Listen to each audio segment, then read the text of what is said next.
Fala galera, salve torcida tricolor, espero que vocês tenham passado um excelente Natal ao lado da família, ao lado das pessoas que vocês amam, que tenha sido uma noite maravilhosa. Estamos de volta aqui no canal do Lessa, ainda não estou no meu estúdio, como vocês podem perceber, estou aqui na casa da minha irmã em São Paulo, volto somente para o Rio de Janeiro, hoje ainda na verdade. Se você estiver assistindo esse vídeo, provavelmente eu estarei voltando para o Rio, aos poucos, voltando à vida normal, né? Depois de 10 dias de Arábia Saudita, um fuso maluco. Confesso que eu cheguei aqui, eu tô dormindo, e o cansaço persiste, né? Porque, enfim, é difícil virar a chavinha.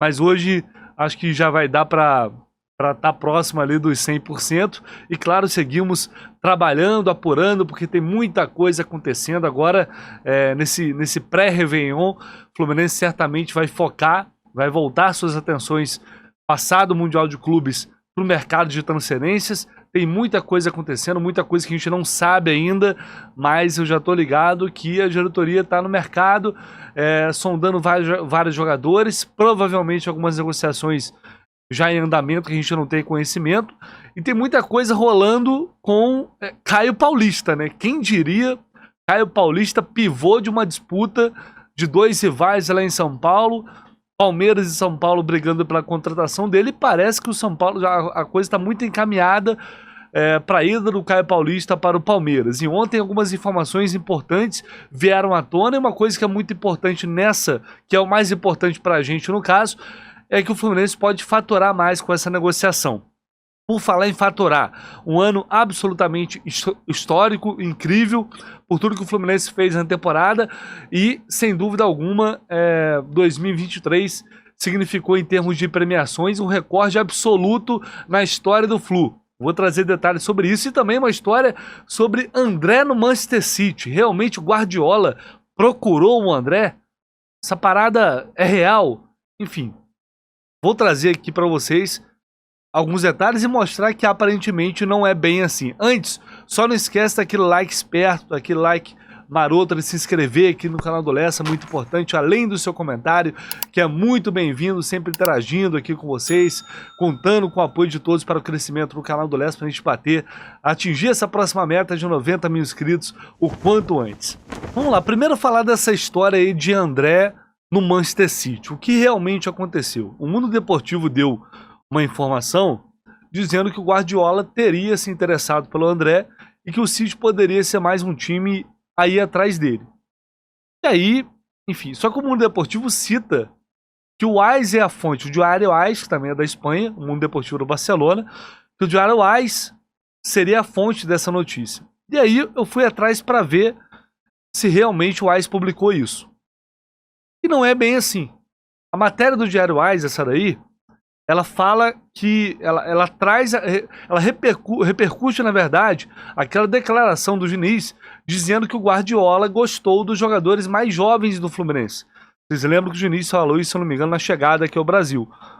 E a matéria basicamente é isso. O próprio Fernando Diniz teria assegurado que o Guardiola perguntou sobre alguns jogadores do seu plantel, né, e que ele teria se interessado por jogadores mais jovens, porque ele gostou muito do estilo do jogo do Fluminense, etc, etc.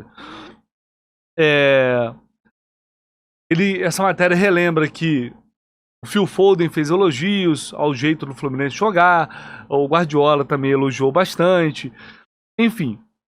E aí tem aqui essa declaração do Diniz falando que o Guardiola gostou dos jogadores mais jovens, e aí depois eles vão citar o André, evidentemente, seria um desses jogadores, que desperta aí o interesse de muitos clubes do futebol europeu e da Premier League também. Então eles dão destaque para o André, o que é evidente, destacando que ele foi eleito o melhor jogador da semifinal contra o Al-Ahly.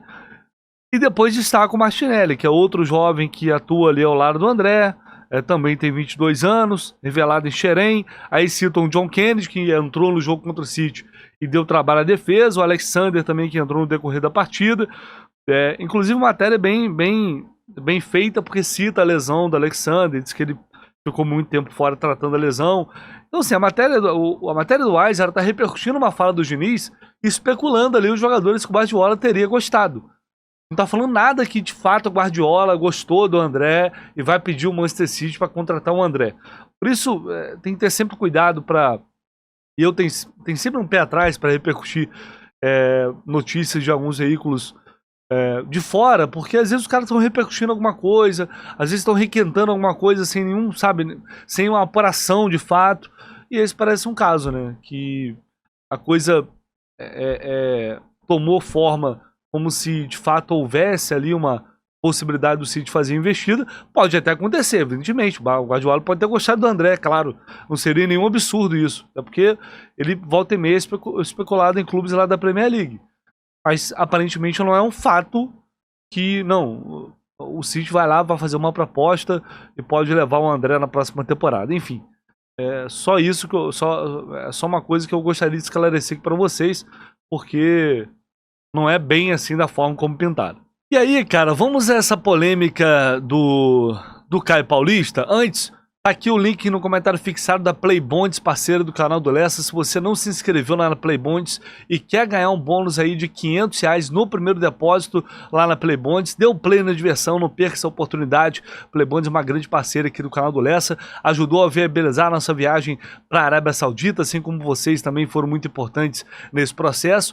Então, se você puder dar essa força aí, essa parceria, faça sua inscrição na Playbonds, é só clicar no link, é muito simples, fácil, rápido.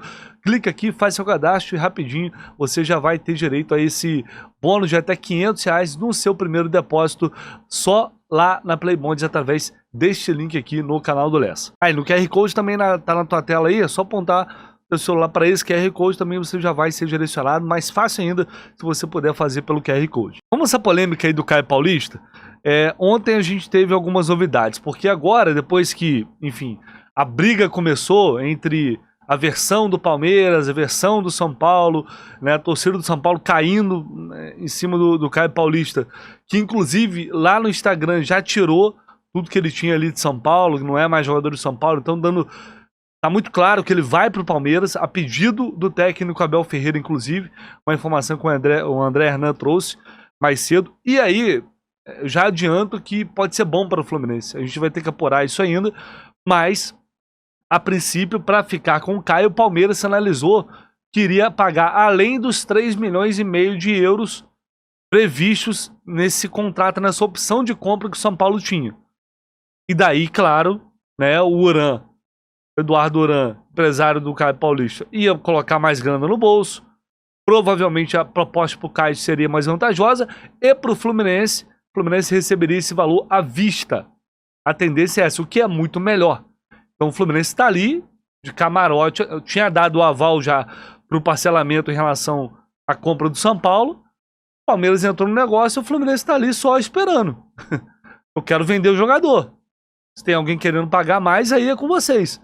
E é óbvio, o Fluminense está fazendo certo. Então vamos lá. O Vene Casagrande publicou ontem no Twitter dele uma entrevista, uma resposta do Eduardo Uran, que é algo raro também. Mas é claro que ele tinha o interesse de se manifestar para dar a versão dele. E aí ele falou isso aí. Não é do jeito que está sendo divulgado. Desde julho já havia sido viabilizado junto ao Fluminense um modelo de pagamento que atendia ao que São Paulo desejava. Mas o São Paulo nunca progrediu, nunca confirmou que faria do jeito que havia sido renegociado com o Fluminense. Porque, né, o contrato está previsto pagamento à vista. A nossa sensação era que o São Paulo não queria comprar Caio Paulista. O São Paulo adotou uma estratégia de frieza e de levar o assunto ao limite. Tentou envolver discussão de créditos antigos e até troca de jogadores, o que complica demais o novo acordo. O contrato claramente previa como condição para o exercício da compra o pagamento à vista do valor estipulado. Apenas no finalzinho do dia limite, enviaram ao Flu um e-mail, o que todos sabiam que não bastava para realizar o exercício da compra. Este e-mail dizia que a própria diretoria de São Paulo ainda estava estudando condições de pagamento. E o mais importante, em relação ao contrato do Caio, nunca atenderam as demandas para um novo termo que eram justas. São Paulo só voltou a nos procurar dias após 15 de dezembro. Data limite da compra. E a essa altura, o nosso entendimento junto com o Caio era de que após 5 meses de conversas, os esforços vinham apenas do nosso lado. Então, com essa incerteza, Caio nos pediu para escutar o mercado. O próprio São Paulo reconhece que conduziu a negociação de forma extremamente dura, mas acredito que visualizaram o tema como se fosse um jogador que não teria outra opção. Então ele tá falando, enfim, ele fala mais algumas coisas aqui, e aí ele fecha dessa maneira. Estou apenas... esse parágrafo aqui, na verdade, o mercado tem outros laterais, e pode ser que tinha algum mapeado e sem investimento a ser feito. Também é legítimo. O que não é justo é a terceirização das culpas, induzir a opinião pública de que o jogador e seu empresário são isso ou aquilo. Esse tipo de coisa não reflete em nada o que aconteceu. E aí, por outro lado, o André Hernan publicou um e-mail que foi vazado, e aí, obviamente, por interesse da diretoria do São Paulo em dar uma resposta, onde o Eduardo Uran garantia que o Caio estava feliz, né, que ele ia viabilizar e impor ao Fluminense o parcelamento. Diz aí, venho através deste reafirmar que o Caio está muito feliz no São Paulo e tem o maior interesse em permanecer de forma definitiva no clube, nas condições que apontamos no e-mail anterior. Ajustando-se o contrato do Caio, iremos impor ao Fluminense que a escolha do Caio foi permanecer no São Paulo, em detrimento de outros clubes interessados. Desta forma, iremos conseguir com que o Fluminense concorde em parcelar o preço já ajustado pela transferência em 4 parcelas, a serem pagas nos meses de fevereiro e agosto de 2024 e de 2025. Entendo que desta forma o interesse de todas as partes envolvidas estariam contemplados. Aguardamos seu posicionamento. A real é que isso aqui reforça a versão do Uran, porque esse e-mail aqui é de novembro. E aí tá falando em 4 parcelas aqui. Depois, se vocês lembram, esse valor pulou para não sei quantas parcelas agora, mas era uma enormidade de parcelas, negócio de 50 parcelas. Era quase um carnê das Casas Bahia. É um negócio bizarro. Então, ou seja, o São Paulo confirma que aparentemente o São Paulo foi tentando renegociar, foi empurrando e não fechou com o Caio, o que o Caio estava pedindo, e também com o próprio parcelamento em relação aí ao que havia sido acordado com o Fluminense. Então, assim, tá muito... A coisa foi tomando uma proporção e caminhando no sentido do Caio ser um traidor, de que ele foi escroto com o São Paulo, que isso ou aquilo. Mas, cara, se a versão do empresário é verdadeira, e esse e-mail aqui, que foi vazado, pra mim ele só corrobora com essa versão, aí realmente fica difícil, né? Porque desde o meio do ano você tá tendo uma negociação. É o famoso tá duro dorme, né? Tá negociando, tá? Claro, o jogador bate o pé, eu quero ficar e tal, mas, pô, o cara foi bem, o cara vai querer uma valorização salarial. Isso é natural e normal. E aparentemente não foi dada essa valorização. E aí o Palmeiras entrou na jogada e vai levar. Então, enfim, me assusta um pouco o Caio Paulista ser pivô de tudo isso, né? Antigamente estava acostumado com o Romário, enfim, outros tempos, né? De essa questão de rivais disputando. A nossa realidade hoje é essa. Nada contra o Caio, que é um jogador que se mostrou muito útil.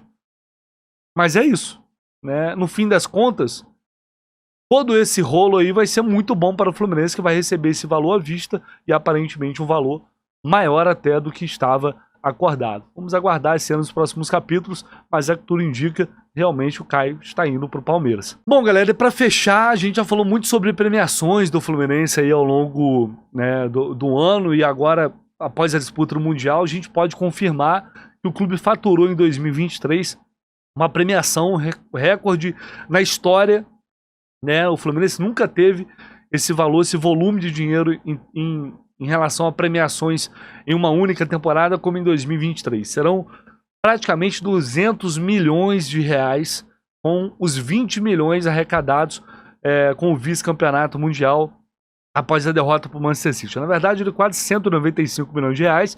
A gente lembra que a Libertadores rendeu ao Flu 136 milhões. Teve a premiação no Campeonato Brasileiro, 7º lugar, algo próximo ali a 35 milhões de reais.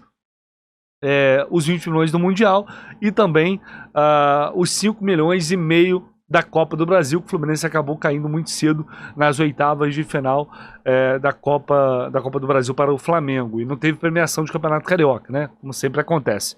Então foi realmente um ano mágico para o clube. Como eu disse, falei que logo depois da final, esse resultado, apesar da goleada, não manchou em nada a história da temporada que foi 2023. Isso a gente está falando só de premiação. A gente não está levando em consideração aqui jogadores que podem ser vendidos. A gente não está falando aqui tantas outras receitas que entraram ao longo desse ano de 2023 e que certamente vão ajudar muito o clube nas próximas temporadas. Mas é muito importante frisar uma coisa. Porque é natural do torcedor isso, entra dinheiro e a primeira coisa que o torcedor pensa é contratações de peso. Elas podem acontecer? Eu digo para vocês que existe uma boa chance do Fluminense anunciar mais um grande jogador para a temporada do ano que vem. A diretoria está trabalhando nisso. Já foi contratado o Renato Augusto, que é um grande jogador, apesar de ter uma idade um pouco mais avançada. Mas o equacionamento das dívidas segue sendo uma prioridade no Fluminense. A dívida está caminhando para 800 milhões de reais. Então é muito dinheiro, a situação ainda é muito complicada. O clube precisa manter esse foco, esse equilíbrio entre construir uma equipe forte, capaz de brigar pelos títulos, e é óbvio que isso não é uma questão, não é objeto de discussão, tem que ser feito, tanto que o investimento ele vem aumentando com o passar dos anos. O Flu aumenta a folha salarial, renovou o contrato dos jogadores aumentando o salário, então o investimento ele vem crescendo, mas o foco na organização das dívidas que o clube tem para pagar, ele não deixou de ser prioridade e nem vai deixar. Por isso é muito importante ter isso em mente, pés no chão, contratar sim, reforçar sim. O objetivo, já falei aqui em outro vídeo, é fazer um time em 2024 ainda melhor do que foi esse em 2023, e é claro que para isso você precisa investir, mas sem deixar de ter em mente que o clube precisa cada vez mais buscar esse objetivo, que é ter uma vida financeira mais saudável, né? E isso está e nunca deixou de estar no topo ali da lista de prioridades da diretoria. Beleza, galera? Deixe aí seu like, não se esqueça de se inscrever aqui no canal do Lessa, seu comentário também que é sempre muito bem-vindo. Tamo junto, ao longo do dia a gente volta com muito mais informações por aqui.